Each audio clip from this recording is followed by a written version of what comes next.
Our first guest tonight, if you're into ufology, and he has been on the show before, and he's so kind to come back again tonight, is none other than Peter Robbins. Peter's an investigative writer, author, activist, best known for his UFO-related papers, columns, articles, editorials, commentaries, conference lectures, and media appearances. He's a regular fixture on American radio shows and has appeared as a guest and as a consultant on numerous television shows and documentaries. For many years, Peter was employed by Central Park Media Corporation, where he served as director of their UFO media group. Under his direction, the company produced a line of respected UFO and DVD titles. He founded and served as the editor-in-chief of the award-winning website UFOcity.com, which was online until 2004. This popular internet destination became a leading UFO news service and posted literally thousands of breaking stories, accounts, editorials, columns, and commentaries. In his earlier years, he was born in New York City. He studied art, design, and theater at University of Bridgeport, Connecticut, and received his BFA in painting, film, and history from the School of Visual Arts in New York City. He taught painting there for more than a dozen years and was a member of the art faculties of St. Anne's School in Brooklyn Heights, New York, and the Oklahoma Council on Arts Encounters program. He's worked in off-Broadway theater management. He also was a crisis intervention volunteer, and he's traveled extensively, approximately 30 different countries, and he's an experienced New York City tour guide and an accomplished photographer. He's done a lot of stuff. He's an interesting gentleman. Without any further delay, let's go ahead and get him on the line. Peter, good evening. Welcome to K-Talk and the Fringe Radio Show, my friend. Good evening. It's great to be back on, but just hearing that, I feel like I need a nap.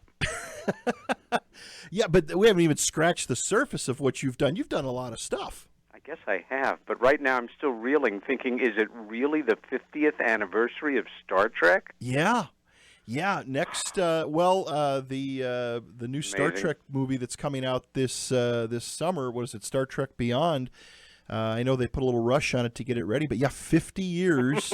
It's hard to believe, and how many of the actors, especially in this past year, have left us. Yeah. Leonard Nimoy, and I mean, just there's a huge list. And when I came across Chris and found Chris and her being DeForest Kelly's personal assistant and caretaker, and then she wrote a book, and just a nice lady. I'm looking forward to talking with her. It sounds like it's going to be a great show, as well as the one with the author of the book on the Edmund Fitzgerald.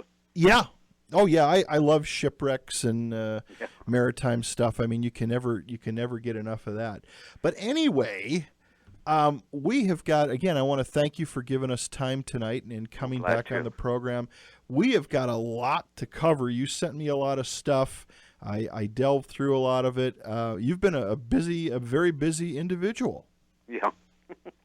Usually the way it is when you're self-employed or self-unemployed, depending on the time of year. Exactly. Feast or famine. So what do we want to talk about? I'm gonna leave it up to you tonight. I know there's a lot of things we can talk about, but you probably the biggest thing is going to be your new book that's out. Not even necessarily the biggest thing, but certainly we should talk about it. Okay.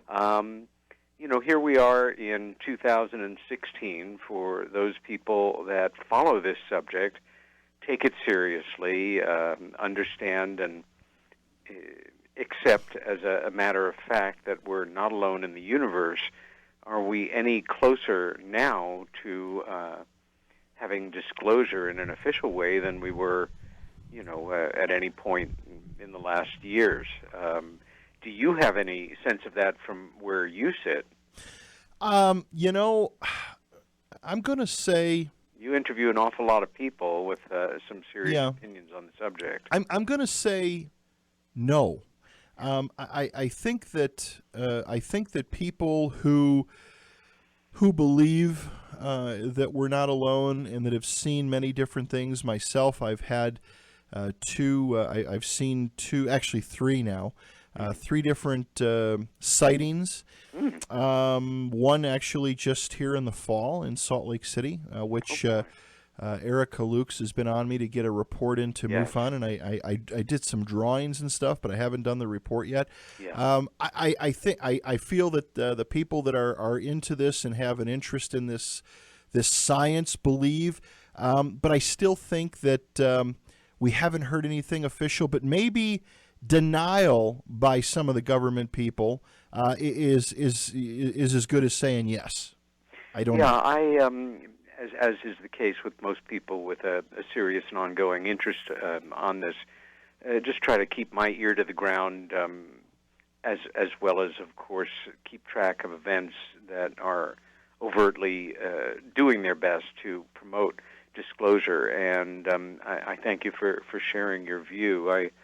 I continue to feel that the best thing we can do in our self-chosen roles around these subjects that the public at large still sees as outsider subjects, and ufology and the reality of some UFOs being truly anomalous objects representing advanced technology and other intelligences. I don't think we're going to see any official change in this still for some time to come.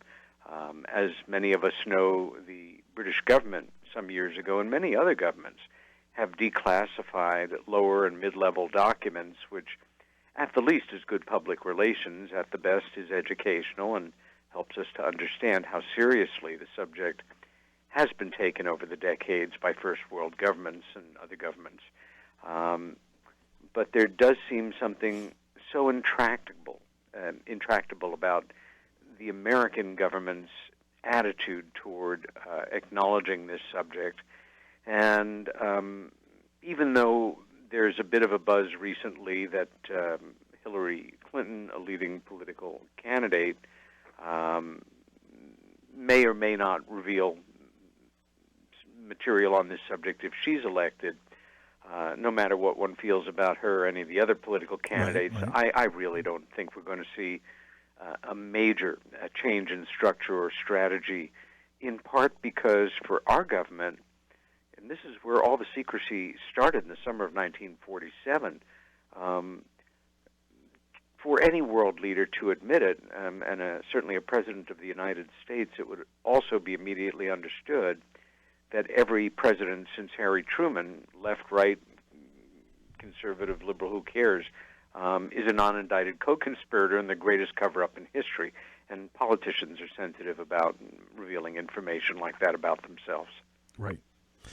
Well, and what I've always said, Peter, and what I've always felt is that I don't see, at least with today's political figures, I don't ever see anybody coming out with a full-blown disclosure of sorts, because it's very simple. That means that they've been lying all along. How can you say no for so many years and then go, well, by the way,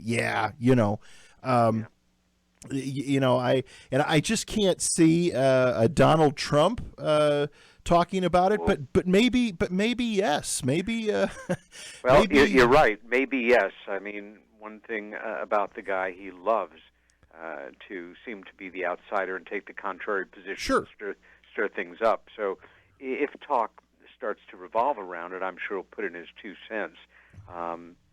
Stanton Friedman said years ago, for governments, it's not so much about the nobility or the bragging rights that we were the first to confirm the reality officially of other intelligences, probably be confirmed for decades now.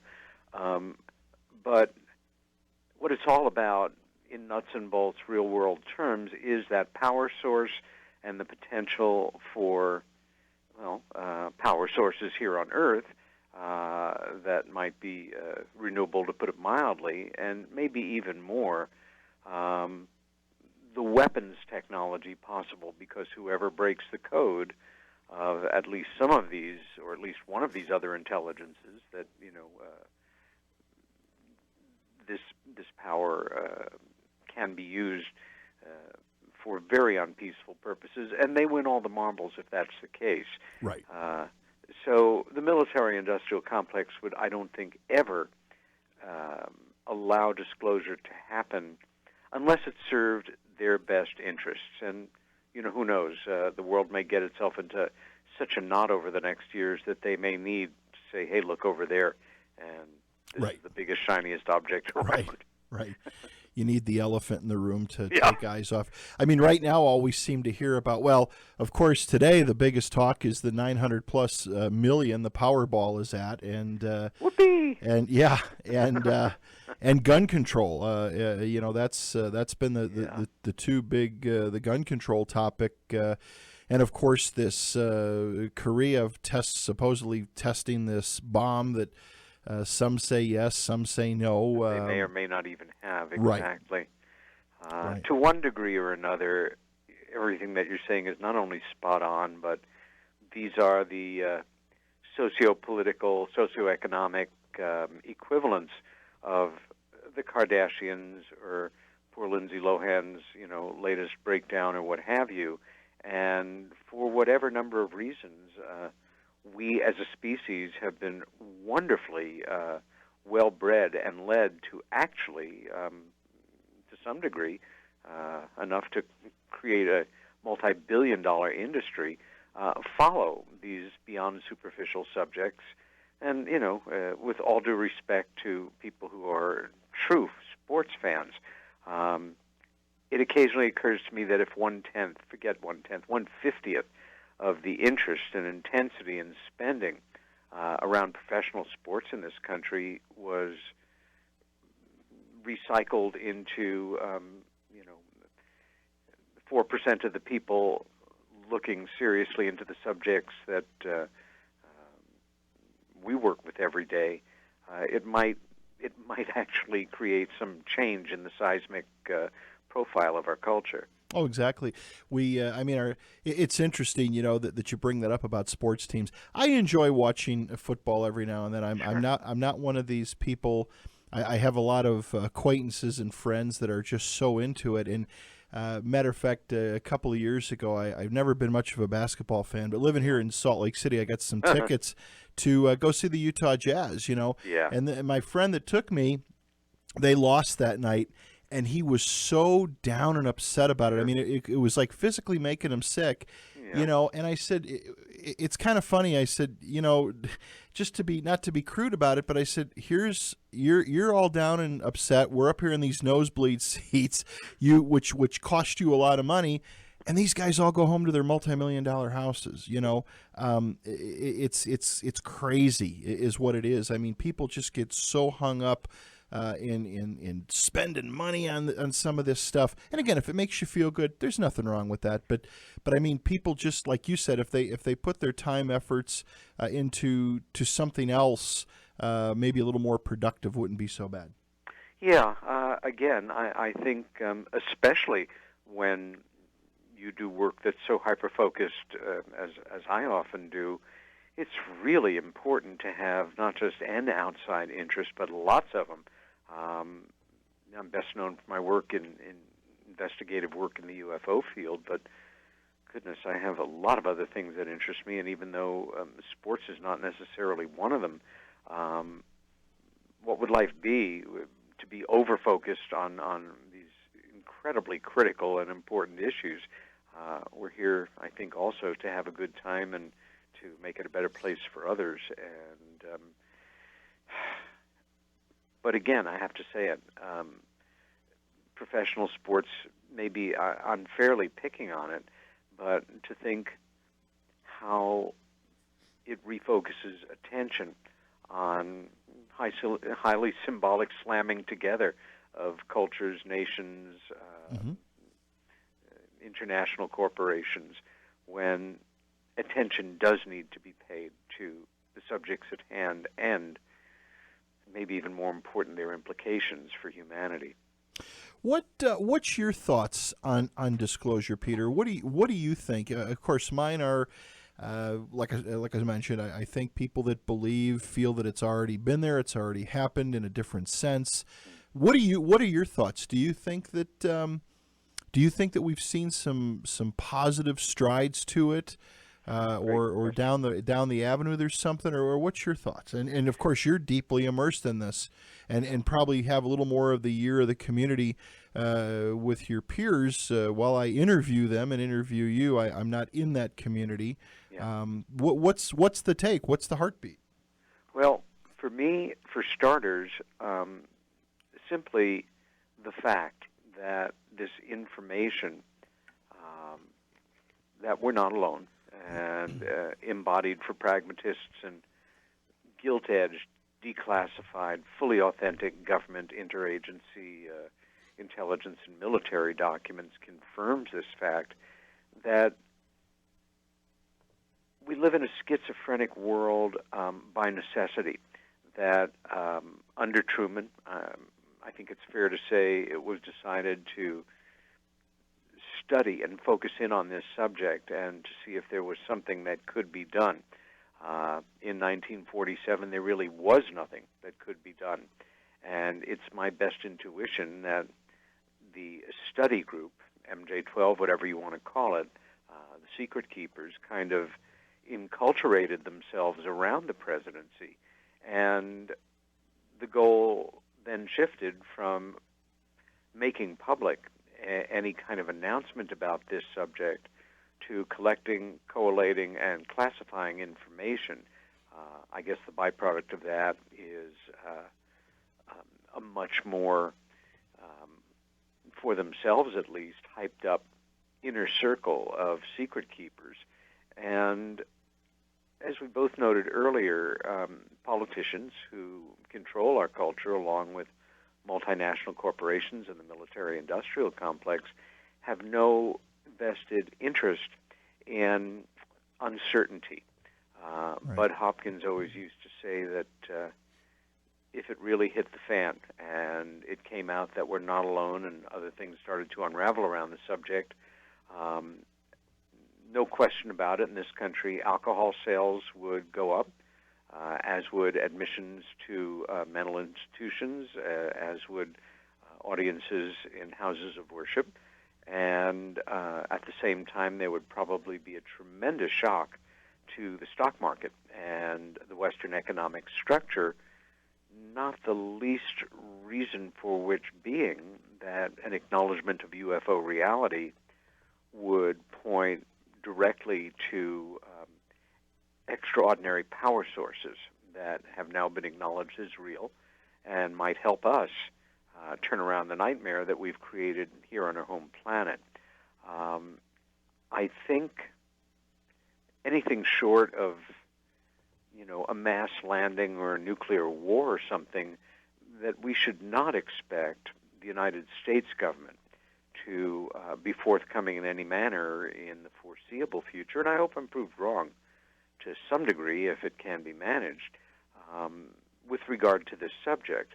At the same time, I really think that it's going to all come out in the next years, though the venue may surprise us or may be roundabout or unconventional. It might come out in some convincing way in the form of WikiLeaks or extraordinary verified photographs among the countless ones taken going around the moon over the decades of things on the moon that are undeniably not natural.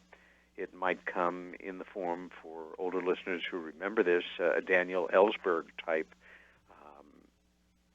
revelation of information. In other words, shocking but real information from a respected establishment figure, at least to some. Damned if I know. It might come from them. Right. Perhaps after decades of subtly affecting our culture, enculturating, and this is something that I have studied, UFOs and alien imagery deeply enculturated into everything from selling products to children to major advertising campaigns to a huge core of our entertainment business. If you think of the ratio of films, good, bad, and indifferent, that have come pouring out of Hollywood since the 40s with UFO or alien-related subject matter, it's probably a fairly high percentage given the number of subjects that films can be about. Again, I think that sooner or later there will be a critical mass of people on Earth who are able to take part in a successful tipping into whatever comes next in culture after an acknowledgement begrudging or welcome. And boy, it will be received in both directions by different factions, different groups, and different groups of believers on Earth. So it's still anybody's ballgame, though. And one of the things that fascinates me over the past 4 decades of being involved in one way or another in studying or having an interest in this subject is we don't have a damn idea of anything beyond the basics with absolute certainty, although many people purport to have highly specific knowledge on aspects of UFO cultures. I'm not one of them. You know, have you? There's so many. Just maybe around the same topic. There's so many different photographs out there. It seems like more photos are starting to appear again. Some of them hoaxes, which is really sad because the time that's invested in it. But have you seen any new evidence from that you've come across or your peer group has come across? Anything that's a little, some interesting stuff, some interesting new things. Have you come across anything like that? Yeah, fairly regularly. Although the catch-22 is the magic of Photoshop and other ways to manipulate images in our digital culture. I'm trying to remember the specifics, but about a week and a half ago, somebody sent me a link to something in the sky. I'm trying to remember whether it was Scandinavia, and it looked really intriguing to me. The problem, or a problem for us, and when I say us, I mean lay people that are not trained in photo analysis, is a nice picture is a nice picture, but anybody that's ever seen Jurassic Park knows that you can't believe what you see in images sometimes, and that's kind of wistful to me. As an educator in this subject, and I guess that's the way I see myself primarily, when I deal with photographic material in my talks, I often will steer toward pre-digital chemical photographs, snapshots, news photos that really have been put through the ringer as far as analysis goes. In the old days, quite literally, you could look at a purported photo of a UFO that had come your way in the late 80s or sometime even in the 70s or whenever, and looking at it carefully with a 10-power glass, you could often see the edge of a paper where it had been glued down onto the paper, or onto the photograph itself. It was a much klutzier thing, but it's not the way it is now. And so unless I know or have seen some kind of analysis by somebody who's knowledgeable on the subject, a lot of it, I just don't know what to think of it. Yes, it may be, some of them are glaringly embarrassing. Doesn't mean they're absolutely inauthentic, but a number of them look like crap. And with the Internet, it's just one more aspect of the double-edged sword of what we'll laughingly call information that's coming at us 24/7 on the Internet on the subject of UFOs and every other subject in the world as well. Right. Yeah, I just I haven't. I've seen a couple new things, but nothing that really stands out. Yeah. I know that MUFON continually gets its report sent to them, but there's been nothing, at least in the press or the media or the UFO community, however you want to define that. I just haven't seen anything new. I just know that back in the fall, right before winter set in for us here. I've mentioned it on the program a few times, but I'll mention it again, is I was outside and was just looking up, which I rarely do.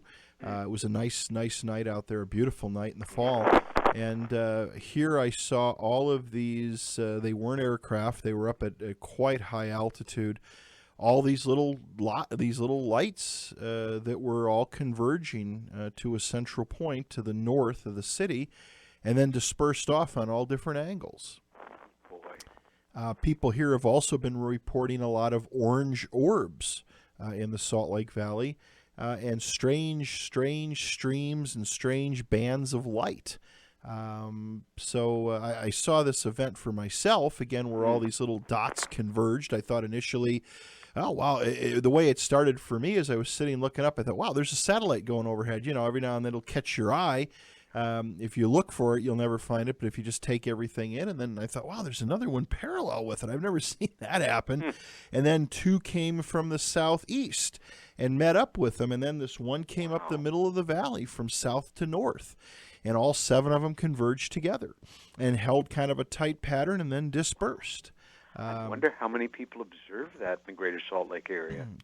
To be honest with you, I think unless you were looking up at the right moment, the event happened in a matter of a minute or two, and it was over.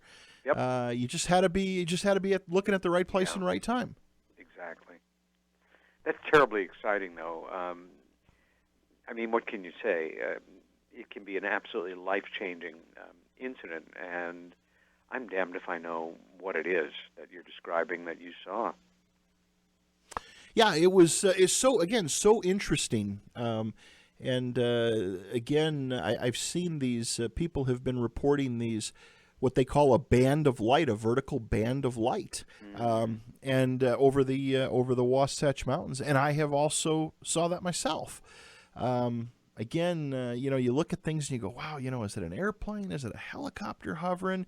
Of course, I try to take out all, I try to put as much science into it as I can. Sure. But yeah, for me, like I said, that was my laytest sighting. And it was pretty cool. That's all I could tell you. Yeah. I wish I could define more. I wish I could have captured it. But sometimes I think you just get so awe-inspired that even if you had the best camera there, you'd probably forget to pick it up. It was more interesting to sit there and watch it happen. 100% true. And even if there is that impulse to grab that camera and hold it up, just that split-second knowledge that the thing may disappear often will hold people back. Oh, exactly.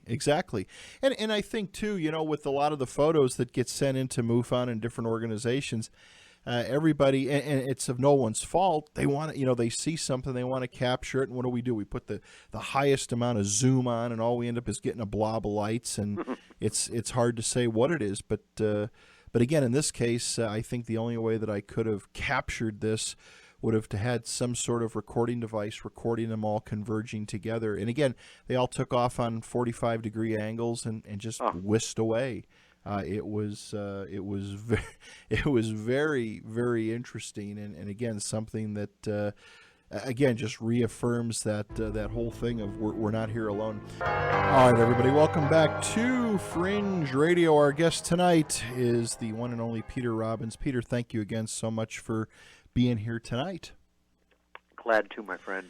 We've got a couple calls. Well, we got one caller lined up. You want to take a quick call? All right, hold on a second. Caller, good evening. Welcome to K-Talk. You're on with Peter Robbins.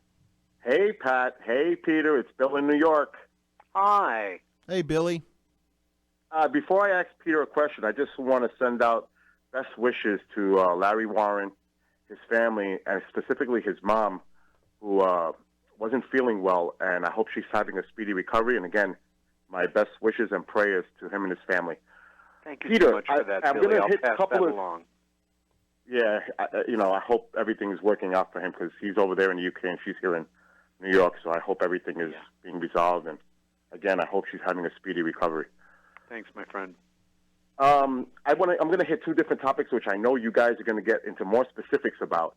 But Peter, is there any new information or updates regarding the latest release of the Travis documentary?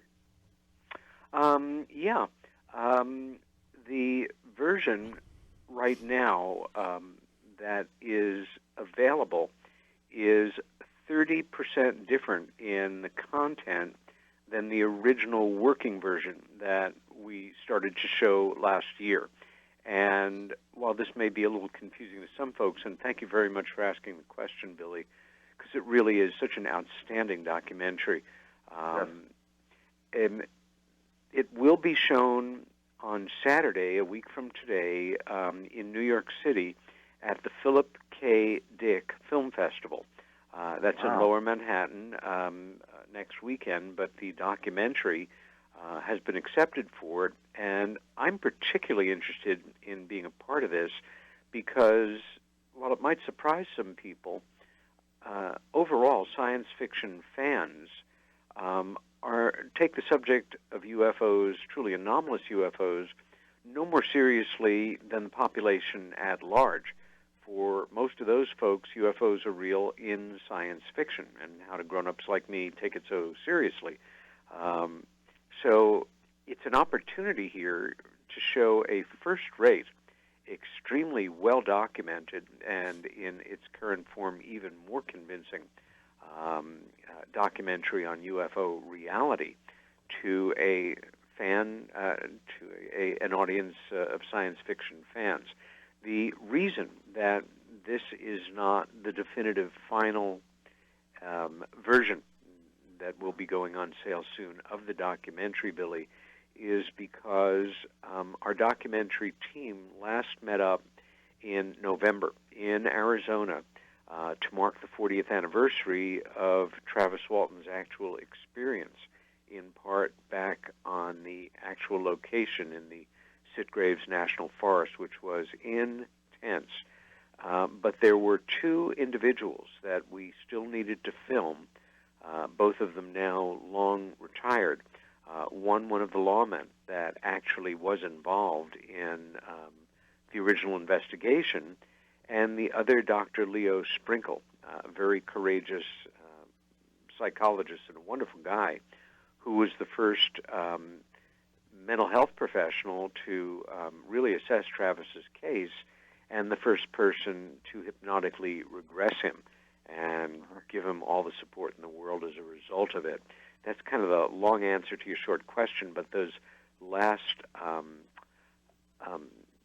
interviews are now being edited into a final version of the documentary, which should be available no later than sometime this spring, although this interim version is out.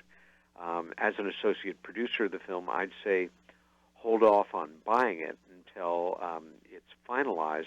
But for any of our New York City area resident friends listening now, please, if you can, join myself and executive producer Jennifer Stein and Huffington Post journalist Lee Spiegel, and hopefully a few others who will be on a panel discussion following next Saturday's showing of the film in New York City. And again, for information on that, you can go to the website for the Philip K. Dick Film Festival. Interesting. Excellent. You Yeah, bet. excellent. Because I may take that trip down to the city and go, Peter. In relation to the Travis documentary, do you think that Travis would consider doing a new Hollywood movie version of his experience? And how would it differ from Fire in the Sky? Great question. And I can't answer that for Travis because, of course, I'm not him. But I can tell you that he has been less than satisfied with the Hollywood version of Fire in the Sky since it came out, and with good cause. I think he handles it with a great deal of grace and goodwill in his public statements on it. But the producers of the film and the studio executive made it very clear that they wanted to jack up and really sensationalize the already very sensational sequence, because the nature of it is sensational, in the film that covered Travis's experiences on board the craft. Travis and the screenwriter really fought the studio as much as they could on this, but ultimately the head of the studio, and we've heard this now several times, it's on the record in no uncertain terms about how it transpired, that if they didn't go with this really over-the-top, completely paranoid and very theatrical sequence in the film, that the film budget was going to be canceled and wasn't going to be made. So, like a lot of people, I'm a fan of parts of the film. I think what works particularly well about the current Hollywood film, the one that was made, almost 20 years ago now, is the human aspect and the impact on the individuals involved and on the law enforcement people wrestling with these allegations and with, how far out they actually sounded. But to cut to the chase, Travis would really very much like to see a remake of Fire in the Sky that didn't get that wrong, to put it mildly. Yeah. Excuse me. Now, before I get to my last question, I'm sorry, Peter, but yeah, sure. I know I don't want to keep Pat. I don't want to hold Pat up. Oh, you're fine. Before I ask my final question, has Larry ever considered doing a documentary based on his experience in Rendlesham? And is there any current projects in the works as far as that? Yeah. Well, Larry has certainly been part of quite a number of documentaries over the decades and television treatments on the subject. And yes, that is possible. And we are hopeful that we will see something like that in the next year or so. And more than that I cannot say at the moment. So stay tuned. Oh, yeah. And for those that may not be aware, but you wrote the book Left at Eastgate, which was co-authored by Larry, who was the whistleblower of the Rendlesham Forest incident in the UK near the Bentwaters base. Now, your new book, Halt in Woodbridge, an Air Force colonel's 30-year fight to silence an authenticated UFO whistleblower, it speaks about, the ongoing refusal of Colonel Holt's recognition of Larry's testimony. And we all know about the other stuff that he's, that's been correlated to personal issues as far as Larry's credibility and personal attacks on his character. But why did you decide to write the book at this time? Great question. Charles Halt, for any number of listeners who may not be aware, the name Halt in Woodbridge is kind of a double entendre on the book. Halt is a real person's name, and it also means stop. He was, at the time of the events of the Rendlesham Forest in December 1980, the then deputy base commander, was involved in overseeing that series of UFO events in late December 1980 from a command position, but also from the view of a witness. He was involved as a witness in one of the events that make up the greater incident.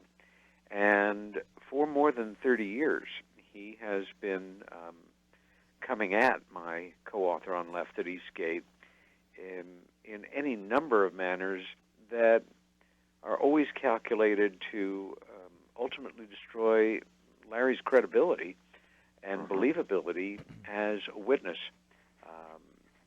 We can speculate as to why that is the case.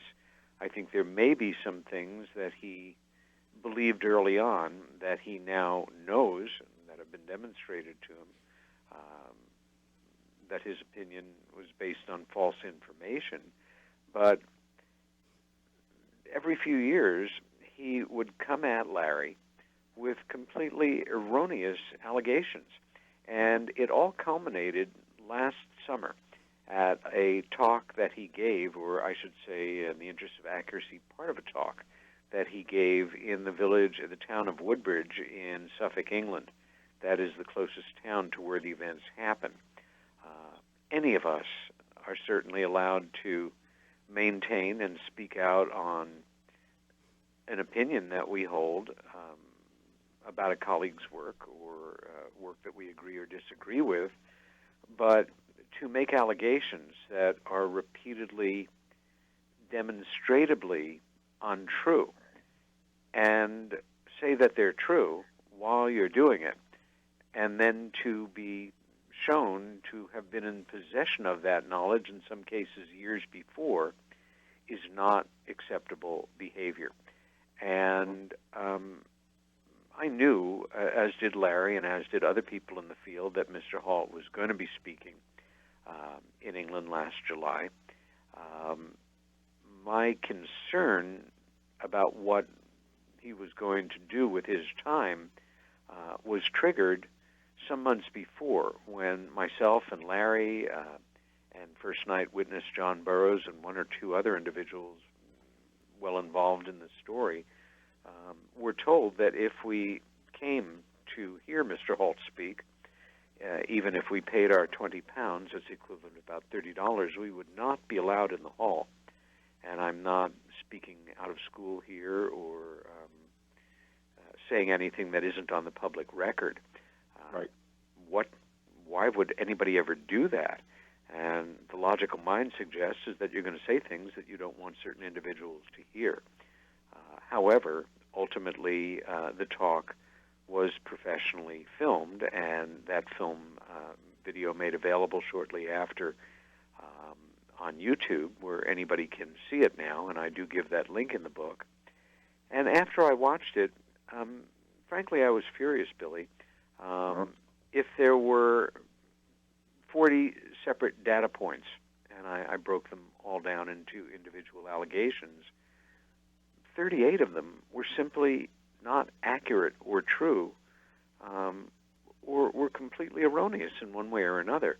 Now, I don't know how anybody can make that many errors, and so at a certain point I had to conclude that some of them were absolutely intentional. At the same time, who needs to write a book about this? I have more important things to do, and certainly more pleasant things to do. But I knew I needed to post some kind of response. What this man had done, in my opinion, was outrageous. I should also say that after consulting statutes that friends in Britain had helped me to locate on slander under English law, it was clear to me that Charles Holt had committed it against Larry Warren multiple times, and that it could be proved in a court of law. So what had begun as a simple response, point by point, to Mr. Holt's allegations grew. It grew to be a study of him doing this over 30 years. And each one of the points I realized, if somebody says X, you can't just say Y. I know that as an investigative writer. So for every point that he made or every allegation that he leveled, I had to go back into the record and, in my mind, bring forward and present exhibits, evidence, and other court-worthy evidence to prove to any reader that would pick up the book that he was laying down this line of disinformation and untruths. More, that my co-author has been, and always has been, telling the truth about these events. Right. It was the damnedest thing. As a writer, this is not what you live for. I don't like to be the heavy. I've got, a fairly optimistic predisposition, but if you lie repeatedly about somebody and you do it with the intention of destroying their reputation, yes, you damn well better expect that somebody may come at you to correct the record. And right. That's why I ended up writing Holt and Woodbridge. Peter, because I know he's going to get up on a break soon, but like we discussed this in the past, there should be a congressional hearing, since this is a U.S. military case that was involved. All these. There really should be. This way, they're under oath. Let them testify, and let's get down to the truth without like you're saying, with all this slander, with all this disinformation, for whatever motives he has. But it would be really great to get down to the root of what happened, because Burroughs suffered from health issues. A lot of people aren't aware, but so did Larry. Retina damage. That's right. We should really get down to business and get to the bottom of this once and for all. That's just my own personal opinion. Guys, I got to stop. I think we all agree with you, and our biggest problem is a one-word pack of idiots called Congress, which won't do a damn thing about even mundane social issues. So forget about having the courage to tackle this subject. I agree with you, though. This is the epitome of the case that we could bring to Congress or a court of law if such matters were reviewed in those august kind of settings.